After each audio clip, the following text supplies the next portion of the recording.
There are true crime cases that horrify communities, cases that shake entire states, and then there are cases so brutal and so heartbreaking that they leave a permanent scar on everyone who hears them. The story of 11-year-old Janiya Thomas is one of those cases. A young girl disappeared for more than a year before anyone realized she was gone. For over 12 months, no teacher, no doctor, no neighbor, and no local official noticed that a child had vanished from her own home. It would take a chain reaction of events triggered by one terrified sibling running for help before the truth finally came out. And when investigators forced open a padlocked freezer, they discovered the horrible reality that had been hidden in plain sight.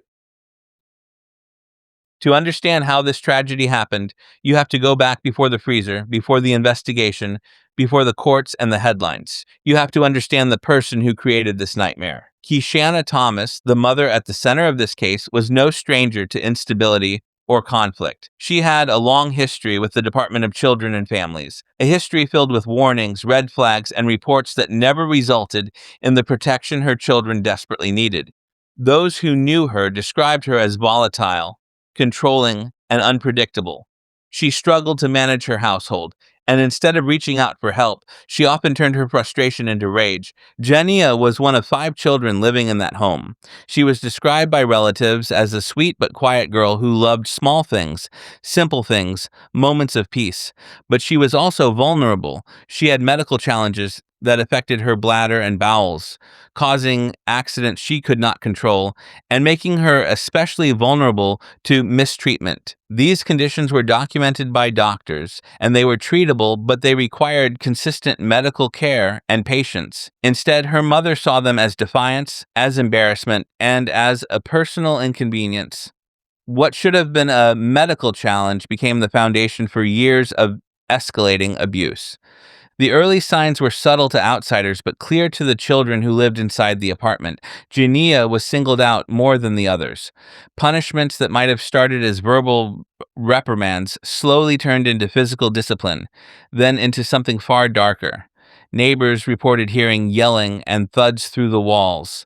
Relatives later told investigators that they saw bruises or marks on Jania's arms or legs. DCF workers came and went, sometimes closing cases based on the mother's reassurances, sometimes returning when new complaints surfaced, but the pattern was always the same. The danger was there, the fear was there, but no intervention ever truly stopped what was happening. Inside the home, conditions were spiraling downward. Money was tight, the apartment was crowded, stress was constant, and in that environment, violence became the norm. At least one of Jania's brothers later told authorities that their mother's temper was explosive. She used belts, cords, and household objects as weapons. She screamed when she was angry, and when that wasn't enough, she hit. The children lived in fear of triggering her, but no one lived in fear more than Janiya. The breakdown of the household became unmistakable when one of the most critical events in the entire case occurred.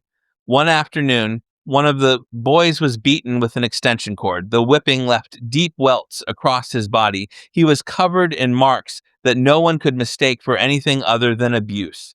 And in a moment of courage that likely saved his life and uncovered the entire case, he ran out of the apartment and went straight to the management office of the apartment complex. He showed the staff his injuries. He told them what had happened, and unlike so many adults before them, the staff did not ignore it. They contacted DCF immediately. That single act set off a chain reaction that would lead investigators to begin looking closely at the family again. Without that boy's bravery, there is no telling how many more months or years would have passed before anyone realized that Janiya was gone. When DCF arrived to investigate the extension cord beating, they documented the incident and launched a new case. And as they looked deeper, they noticed something strange, something that didn't make sense.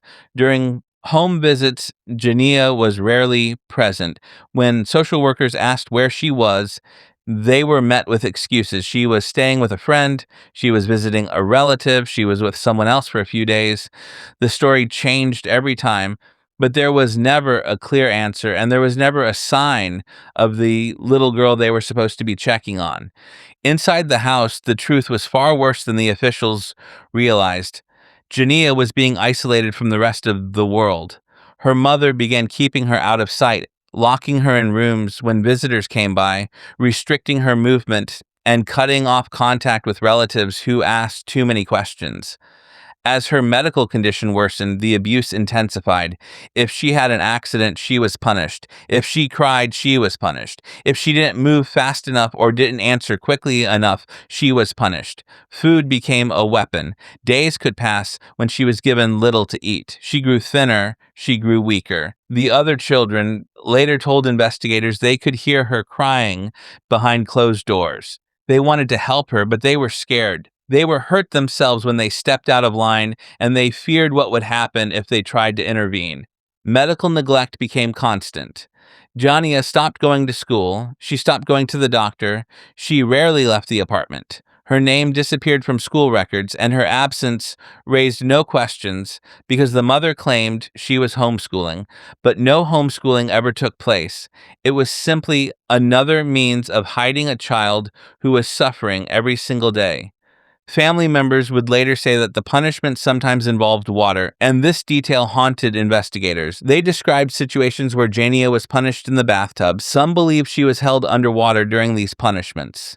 These accounts would eventually fuel the suspicion that drowning may have been how she died. But during these final months of her life, the truth is that no one outside the apartment saw what happened to Janiya, and inside the home, the children were too terrified to speak. The last confirmed sighting of Janiya alive came sometime in 2014.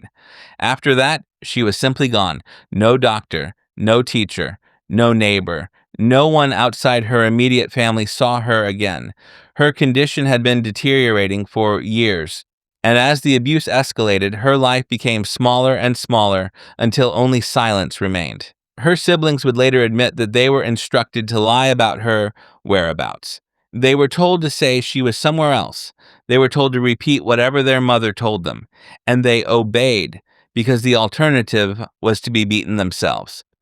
In the months that followed, the apartment grew tenser and more secretive. The mother avoided DCF workers. She dodged questions. She shut down conversations about Janiya.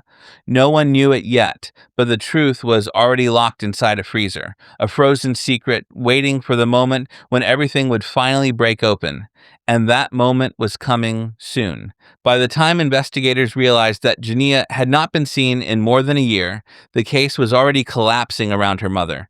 The extension cord beating had placed the family under renewed scrutiny. DCF was reopening old files, and the court was demanding answers about the children's safety.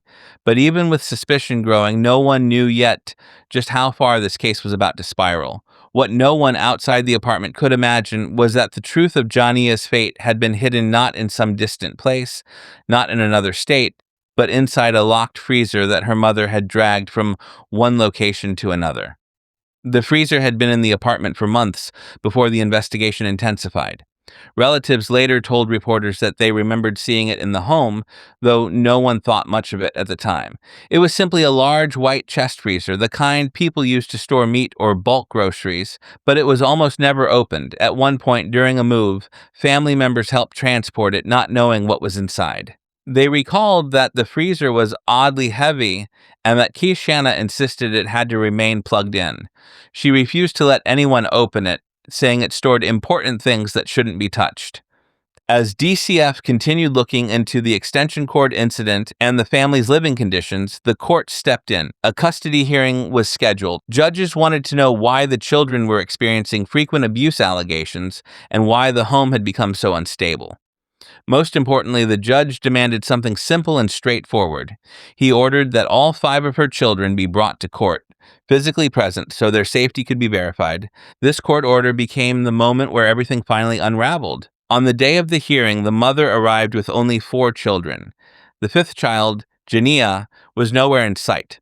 When questioned, she insisted that Janiya was staying with a relative out of town. When asked which relative, the story changed. When asked for that relative's phone number, she hesitated. When asked for an address, she couldn't give one. Everyone in that courtroom knew instantly that something was wrong. DCF officials left the hearing and immediately began searching for Janiya. They contacted family members. They checked with schools and doctors. They went through old addresses. Everywhere they looked, the same story emerged. Janiya had not been seen in a very long time. At this point, investigators shifted their focus from a custody case to a missing child investigation. Every relative they spoke to gave them a different version of where Janiya allegedly was. Some said they believed she was staying with a family friend, but no one could name the person. Others said they thought she was living with cousins, but when detectives checked, that wasn't true. Even the siblings' stories didn't match. The lies began stacking on top of each other, and detectives realized they weren't dealing with a missing child. They were dealing with a child who might already be dead. Then came the tip that changed everything. One of the mother's relatives contacted law enforcement to report something strange. A large freezer had recently been delivered to their home, a freezer that the mother insisted must stay locked and untouched. She told them not to open it under any circumstances. The relative, unsettled by the custody hearing news and the growing suspicion around Janiya's disappearance, alerted police. Investigators moved fast. They obtained a warrant to seize the freezer. Deputies transported it to a secure location, cutting through the padlock that kept the lid sealed. The moment they opened it, the smell hit them. Inside, wrapped in plastic bags, frozen in layers of ice, were the remains of a small child. Because of the state of the remains, detectives already suspected they had found Janiya, but they waited for forensic confirmation. The medical examiner began thawing the remains carefully to avoid damaging what little evidence might still exist. The body had been frozen for so long that decomposition was severe, making the cause of death difficult to determine. But several disturbing details came to light. The first suspicion raised by investigators, one they shared with the media early on, was that Janiya may have been drowned. This theory wasn't random. It came from accounts of the mother using water as punishment. Relatives had told detectives about physically aggressive punishments in the bathtub. Some believed the mother held Janiya underwater when she got angry. Those memories led detectives to conclude that drowning was a strong possibility, even if the medical examiner couldn't prove it conclusively, because the tissues required for confirmation had deteriorated. Still, while the exact cause of death was listed as undetermined, there was no question that her death was a homicide. A healthy child does not disappear for more than a year, end up in a freezer, wrapped in bags, hidden with the intention of never being found. The entire situation made it clear. Someone had killed her, and someone had gone to extreme lengths to hide it. With the body identified as Janiya, detectives issued an arrest warrant. Officers located the mother and placed her under arrest. The charges were severe: first-degree murder, aggravated child abuse, and abuse of a dead body. The community was stunned. People who had worked near her, lived near her, or gone to school with her children were horrified to learn the truth. News outlets began digging into her background, uncovering years of DCF involvement and multiple missed opportunities to intervene before things spiraled into tragedy. Inside the jail, the mother showed little emotion when the charges were read. She initially refused to answer many questions, giving investigators only fragmented statements that contradicted each other. Prosecutors prepared for a lengthy trial, knowing they would need to lay out years of abuse to show a pattern of cruelty leading to Janiya's death. But the case took a turn when the prosecution offered a plea deal. They agreed to remove the possibility of the death penalty if she pleaded guilty to a reduced set of charges. She accepted the deal. The plea agreement resulted in a lengthy prison sentence, but to many people it felt insufficient for what had been done. The idea that someone could torture a child for years, hide her body in a freezer, lie about her disappearance, and still avoid the death penalty sparked outrage in the community. People questioned how the system failed so severely that a child could disappear for more than a year without anyone noticing. They questioned how many warnings had been ignored. They questioned how the abuse was allowed to escalate to the point of murder. After her arrest, the surviving children were placed into protective custody. They began receiving counseling and evaluations to determine the extent of the trauma they had endured. Investigators made clear that the siblings had also been abused, though none to the same extreme degree as Janiya. The extension cord incident, the emotional manipulation, the threats, the fear, the chaos in the home, all of it had left deep emotional scars that would take years to recover from. In Bradenton, the community came together for Janiya. Vigils were held, memorials were created. Her story broke hearts across Florida, not only because of her suffering, but because of how long she had been invisible. People demanded answers from the state, asking how a child with medical needs could vanish from schools, doctors' offices, and DCF oversight without anyone raising an alarm. It became one of the most painful examples of systemic failure in the state's recent history. But beyond the failures, beyond the investigation, beyond the outrage, is the memory of an 11-year-old girl who never had a chance to grow up. A child who struggled with medical challenges she couldn't control. A child who was isolated, silenced, and ultimately killed by the one person who should have protected her. A child whose suffering was hidden in darkness until the truth finally broke through. Janiya's story matters because it reminds us that behind every headline is a real child, a real life, and a real tragedy that didn't have to happen. Her story matters because she was failed by every adult who should have stepped in. And her story matters because the only way to honor her is to make sure people know exactly what she endured, exactly how she was ignored, and exactly why her death shook a community to its core.